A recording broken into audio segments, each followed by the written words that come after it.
My partner and I get a radio call of a welfare check. Ex-boyfriend called because he received text from his ex stating that she wished it would not have ended and that she could no longer go on without him. We get to the place, knock, pound, etc. No answer. We call and get an answer and a hang up. So we hear it from the outside window and know she is in there. We say we are going to break down the door if she doesn't answer. We hear some slurred mess of speech. The door unlocks but doesn't open. We open the door to find a young woman, wet, pale as hell, and swaying in one spot. Her hands are bleeding. We call a rescue ambulance and she is off to the hospital. Now to the creepy part. None of the lights would turn on, and we conduct a safety search and find candles lit in the bedroom and bathroom. On the walls were Bible scriptures written in her blood and a tub of brown water. The water was mixed with old blood.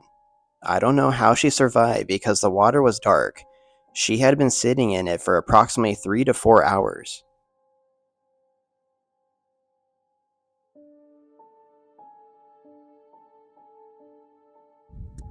I've had a few creepy moments in my career, but one that has always stood out to me was a call I had when I worked the midnight shift. It was around 2 a.m. in the dead of winter. It was bone cold that night, and I got a call from dispatch that they had an open 911 call and could hear a woman moaning, "Help me," and then silence. My partner and I arrived at the apartment to find the door slightly cracked open and had a blood smear on it. The apartment was black inside and strangely quiet. We made entry. It was like something out of a horror movie. The first thing we both noticed was a large arterial spray on the wall that then smeared down the hallway and disappeared toward the back of the apartment. As we made our way down the hall, blood was smeared down the hall to the bedroom. Blood covered the door handle. We opened the door and saw a lifeless body on the bed, covered in blood. It was unbelievably creepy. It was dead silent still in the apartment. We checked the body and found a faint pulse. She was still alive. Turned out she was also blind and had other health problems. She had a shunt in her arm which she managed to pull out, and she started bleeding out everywhere. For those curious, she did live, though that was 8 years ago. I still remember the creepy quiet and staleness of the apartment and the bitter cold. I will never forget that night.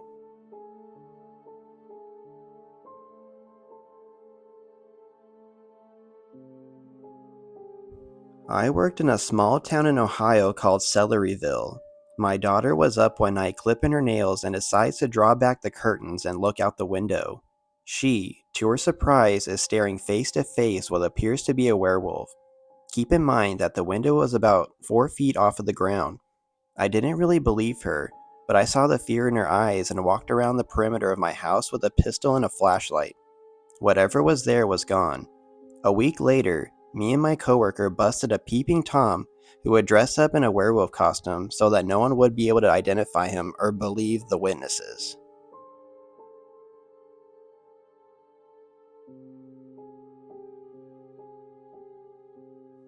I have a family member who works in narcotics in the California desert. He told me the story about the ghost car. So he was chasing someone on a major highway, lights, sirens, and everything. The guy turns off his lights, swerves into the desert, and then just disappears. He called out for another car to help him find the missing car. The tracks led into the desert for a short while, then the tracks suddenly disappear. They had a few officers poking around the area, but nothing ever came out of it. Never found the car. Strangely enough, this isn't the first time or the last time this has happened. Ghost cars are apparently pretty common among the Mexican drug gangs. They've theorized that there's some kind of hidden underground drug layer out there somewhere, but no one's ever found anything.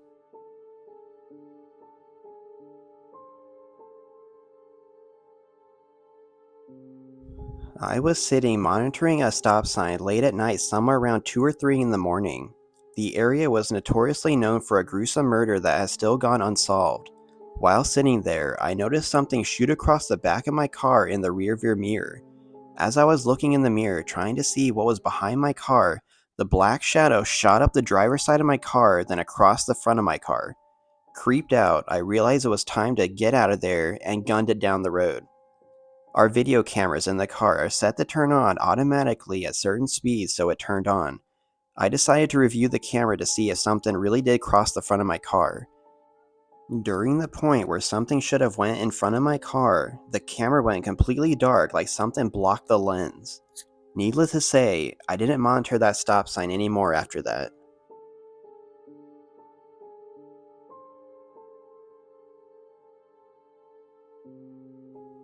This one particular night, I get dispatched to a lady's house. I get there, and the supervisor asks me to climb in through an unsecured window at the back of the house because I'm of smaller stature. I get to the window and tell us to the bedroom. I could hear a loud television on in another room, and I could tell she was watching Fox News. I yell out, "Police, does anyone need help?" As I climb in through the window, I hear an old raspy voice call, "Here." I run out of the bedroom, down the hall to where I hear the voice call from. From the living room, I see a lady laying face down in the dining room area. I call out for her. "Ma'am, did you fall? Where are you hurt?" I run to her, and she is not moving. I touch her hand, and it is ice cold. She's dead. She's been dead for a few days. I unlock the door and let the supervisor and the other officer in. I tell them I heard a voice and we need to check the whole house. No one else was in there. I know the TV was on, but I could tell it was the news. I heard the voice over it. The most disturbing thing about this story is that I made entry through the bedroom, hear a creepy voice yell out. I found the lady's dead body, and no one else was in the house. Who exactly did I hear then?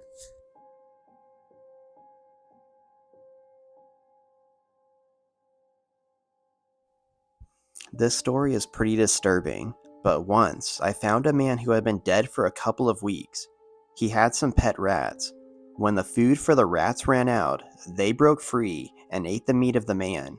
Everything but his feet, which were still in his shoes, was gone.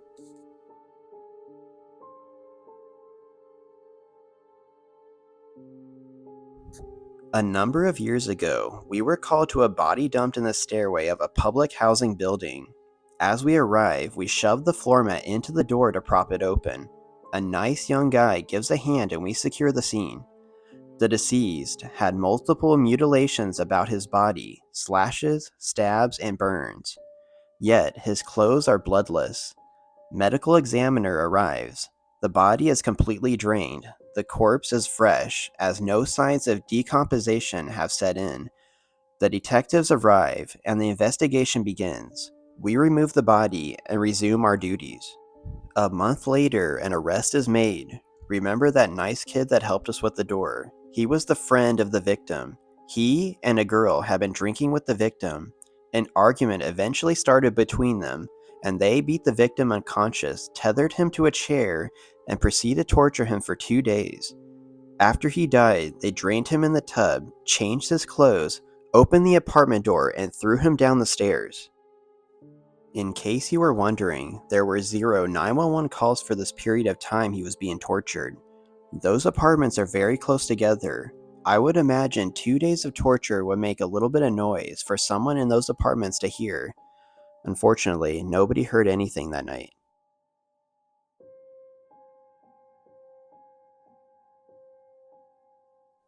My history teacher's brother is a cop, and my teacher told us this story.